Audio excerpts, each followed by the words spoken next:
नमस्कार, मैं उर्वशी राजपूत। आप देख रहे हैं सिटी न्यूज ऑल इंडिया। ग्राम रूपपुर में आपसी रंजिश के चलते किसान अर्जुन सिंह ने कई बीघा गेहूं की फसल नष्ट करने का लगाया आरोप। चांदपुर क्षेत्र के ग्राम रूपपुर में 13 बीघे में खड़ी किसान के गेहूं की फसल जहरीला स्प्रे करके नष्ट कर दी गई है। किसान को खड़ी फसल से नुकसान हुआ है। किसान ने कुछ लोगों पर रंजिशन यह कार्य करने का आरोप लगाया है। मिली जानकारी के अनुसार ग्राम रूपपुर के किसान अर्जुन सिंह ने बताया कि उसके खेत में 13 बीघे में गेहूं के फसल खड़ी हुई है, जो अपने समय से तैयारी पर थी। आज अर्जुन सिंह अपने खेत पर फसल देखने गए तो उन्हें एहसास हुआ कि फसल खराब हो रही है। जानकारी करने पर मालूम हुआ कि उनके खेत पर खड़ी फसल में घास खत्म करने वाला स्प्रे का छिड़काव करके फसल खराब कर दी गई है। अर्जुन सिंह ने गांव के ही मोहन सिंह, नरेंद्र सिंह पर आरोप लगाते हुए आशंका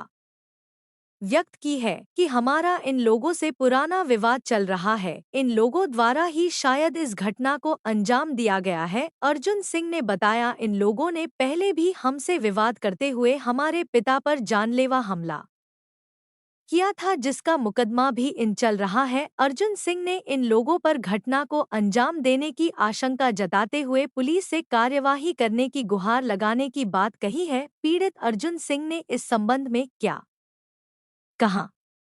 जी, मेरा नाम अर्जुन सिंह है। अच्छा, ये जो खेत है, खेत पे क्या मामला हुआ? सर, ये हमारे लगता है हमें एक हफ्ता पहले हमें आशंका है कि मोहन सिंह पुत्र महाराज सिंह पुत्र नरेंद्र सिंह पुत्र मोहन सिंह के साजिश के चलते शायद इन्होंने हमारे इस पे दवाई का कर दिया है। सब ये सब खत्म हो गए हैं जी। 10-11 बीघे गेहूँ थे, सब खत्म हो गए हैं, बिल्कुल इसमें कुछ नहीं बचा।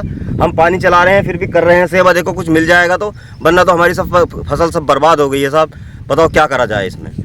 अच्छा, इस स्प्रे से जैसा आप बता रहे हैं कि आशंका है, इस स्प्रे से किस तरह का नुकसान है आपकी फसल? सर, ये फसल सूख जाती है, जैसे घास की कोई दवाई आती है, मारने की दवाई आती है, इससे पूरी फसल बर्बाद हो जाती है, सूख जाती है, खत्म हो जाती है, वो जड़ सहित खत्म कर जाती है जड़ उसकी। अच्छा, आपने अभी आरोप लगाया, कुछ लोगों का नाम लिया है। जी जी। क्या आपकी कोई पुरानी रंजिश है? हाँ साहब, ये कुछ पहले से रंजिश चली आ रही है इनसे, जो पीछे भी इनके रिपोर्टें वगैरह थाने में दर्ज हैं। 307 का मुकदमा है नरेंद्र पे, और हमने ही कर रखा है। मैं उसमें जो हूँ गवाह हूँ। तो साहब मेरे खेत में दवाई ववाई डाली, उनका ही काम है ये। तो जिनका आप नाम ले रहे हो, क्या उनसे ज़मीनी विवाद है कोई? आप? हाँ, ज़मीनी विवाद है साहब। इसी ज़मीन को लेकर? जी, उनकी कोई ज़मीन नहीं है, फिर भी हक जता रहे हैं कि हमारी ज़मीन है। इस वाली ज़मीन का है, वो ज़मीन का हक जताते हैं कि हमारी ज़मीन है, हमारी ज़मीन है साहब। उन पर कोई कागज़ नहीं है, कोई पत्तर नहीं है, ज़बरदस्ती हक जता रहे हैं और दबंगाई दिखाते हैं। किसी तरह का विवाद उसमें थाने में भी चल रहा है, न्यायालय में चल रहा है इससे संबंधित ज़मीन से? जी, न्यायालय में कोई नहीं चल रहा है इस समय। उन्होंने डाले थे, वो सब खारिज कर दिए हैं। सब हमारे पक्ष में सारे हो गए हैं, दाखिल खारिज वगैरह सब हमारे पास हैं, सब काम ओके हो चुका है उसमें। फिर भी वो उनसे कहीं नहीं पार बसी, तो दबंगियाई दिखा रहे हैं हम पे आकर के। हमारे पिताजी पहले बाहर कराए, उनसे 307 का मुकदमा भी है, उसमें भी कुछ नहीं हुआ अभी तक। और अब ये दोबारा से उनसे कोई बस नहीं चल रहा। पुलिस के महकमे की डर की वजह से रात बिरात में आकर के दवाइयों फसल का नुकसान कर रहे हैं वो लोग। हम सामने से नहीं आ रहे हैं। इस मामले को लेकर के आपने सूचना दी पुलिस को? जी, सूचना देने बस जा रहे हैं सर, तैयारी कर रहे हैं इसकी।